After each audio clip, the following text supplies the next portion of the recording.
Welcome to another Telltale Books video. I'm Greg, and I'm going to continue my Jonathan Lethem series. I'm not going to try to read everything he's published, at least not at this time. But I am going through this book, A Different Kind of Tension. It's his latest collection of short stories.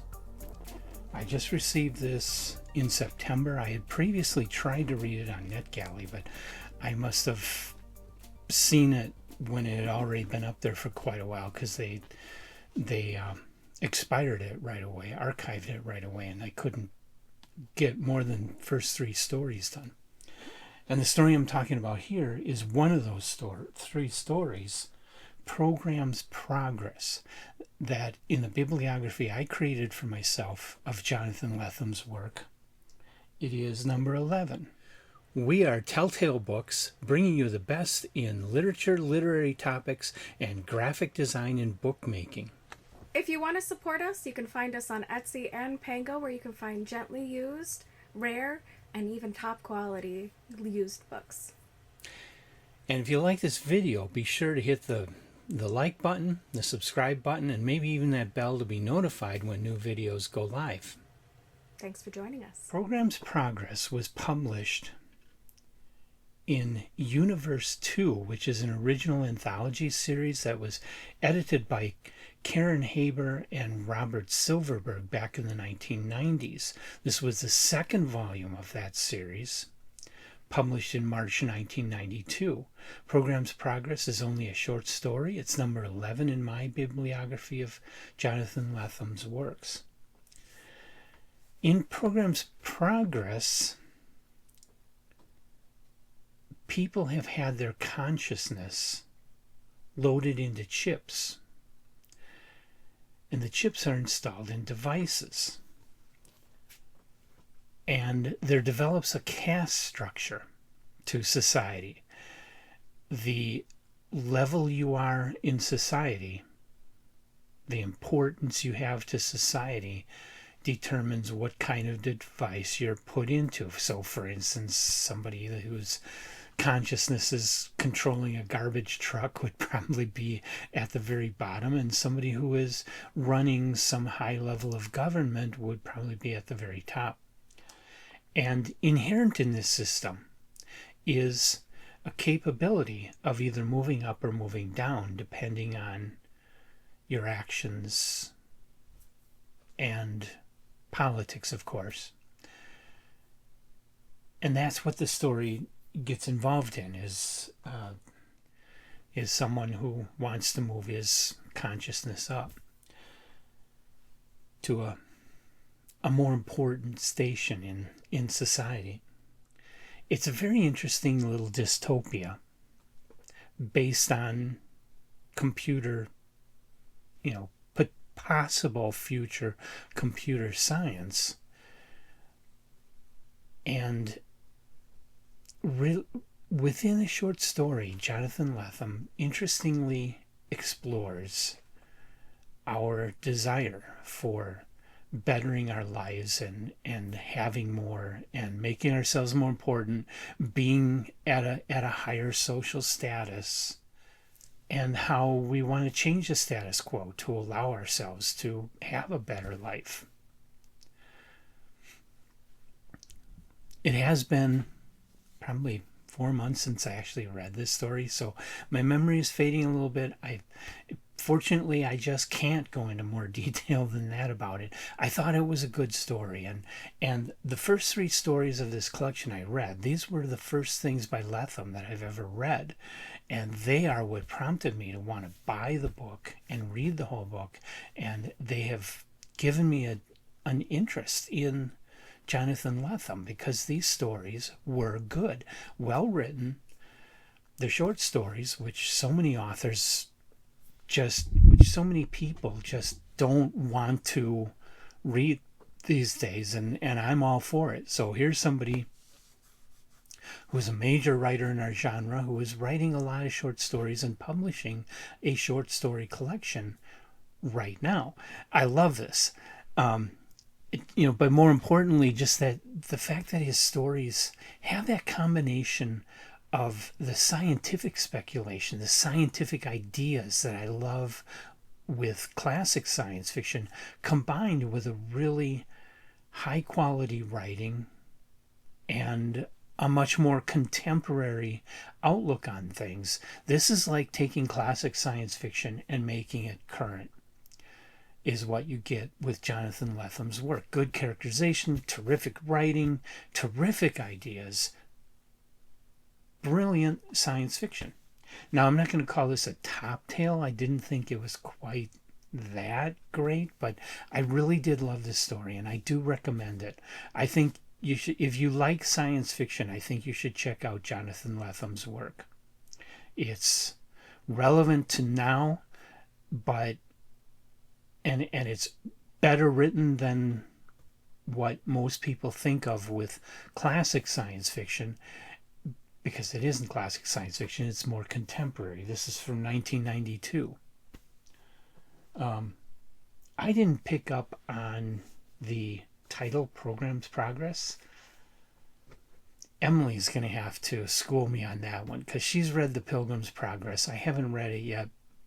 I have a copy. I haven't read it yet. But it's clearly referencing The Pilgrim's Progress by titling this story Program's Progress. But I don't know how this story relates to Pilgrim's Progress. Like I say, Emily, I wish Emily would have read this with me. I think she could illuminate that side of this story. So Lethem is a really terrific writer, one of the best in science fiction right now, I think. Though it's kind of easy to be one of the best writers in science fiction right now, because there's so little science fiction being done right now. You have some science fiction, but mostly what's going on right now is horror and fantasy. That's where most of the readers are. That's what most of the readers want. Science fiction is kind of taking a back seat, and that will turn around. Times will change. Science fiction will come back to being more popular again, and you'll see more science fiction writers again. So, but right now we don't have a lot of science fiction writers, and we don't have a lot of them that are doing really excellent work like this. We do have some, though, like Jonathan Lethem is one. Adrian Tchaikovsky, I think, is another. They're out there.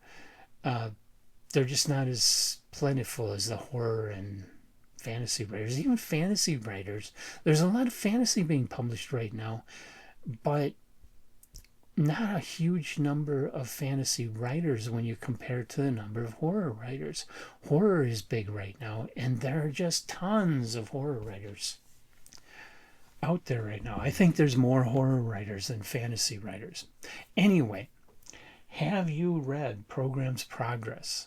And if you've gone out and bought this book yet, it's right at the beginning. You've probably read it. So leave your comments and come on back. We've got a lot more coming up. I'm going to go through this entire book front to back. The next story I got coming up is the third one that I read through the NetGalley copy, titled The Speckless Cathedral. That's my next Jonathan Lethem story. I hope you'll come back and join me for that and all the other videos I do here in Telltale Books. Until then, be sure to hit the like button, subscribe button, and if you're looking for a really terrific used book, we've got a store on Etsy for the much older books we have, books without barcodes, and we have a store on Pango Books for the more recent titles that would have a barcode. So check those out. Buy some books from us. We need the money. We're putting all that money into a bank account, which we are going to use to try to publish our own titles. Our plan is not to publish brand new titles. Our plan is to take older classics that are not being reprinted so much and do some really nice, well-bound, well-illustrated editions. Emily and I are graphic designers and illustrators. We can pull this off. We both know a lot about printing, distribution, and marketing. Well, we have worked with marketing, but distribution is a little more difficult. But we'll get to those things when we have a book in our hands that we can offer to you. Probably going to launch a Kickstarter once we have enough of our own money saved up that we can make it work. But that money is coming from selling used books on Etsy and Pango Books. So go in there, buy books from us. We don't have high prices. We got a lot of stuff in there. I got a mountain more that I can put in. So if you don't see a title you want, ask me about it. I just might have it. I don't have an infinite selection to offer you, but I just might have what you're looking for if you take the time to ask. So ask. And what you see behind me is my collection. Some of those, a lot of what I'm putting in Etsy and Pango is stuff that I'm eliminating from my own collection. And I take really, really good care of my books. Aside from the fact that you're seeing them all stacked right now, I need to build bookshelves for in here. But for years and years and years, I've had a lot of books and I've taken really good care of them. I've got paperbacks from the early 1980s that are brand new condition, except that age has caused the pages to yellow.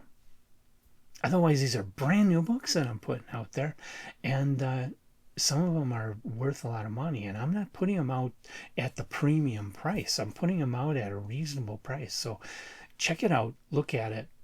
You might find something you want there, and that'll help us reach our goals. And hopefully our first book is going to be something that you really want for your collection, that you can look at it and go, my beat up old paperback of that title, it's time to retire it and get this nice, we're not going to do leather bound, but we'll do nice binding. We'll illustrate the hell out of it. The graphic design is going to be cutting edge. It's going to be beautiful. Acid-free paper is a must. Nice margins. That's what we're going to do. And I don't know what our first title, we haven't decided what our first title is definitely going to be. We have a number of them we're looking at. And I'm adding to that list all the time as I read stuff here. So any one of the titles on the list could end up being our first title published. So I can't really say right now what that'll be. It's going to depend on a lot of factors. So yeah, go and buy from us and help us out to get money towards our dream of publishing. And we're not looking to become billionaires. We just love doing this stuff, and we want to get enough money that we can afford to put our time into doing books and publishing books that will be affordable but really nice books for the average guy's collection.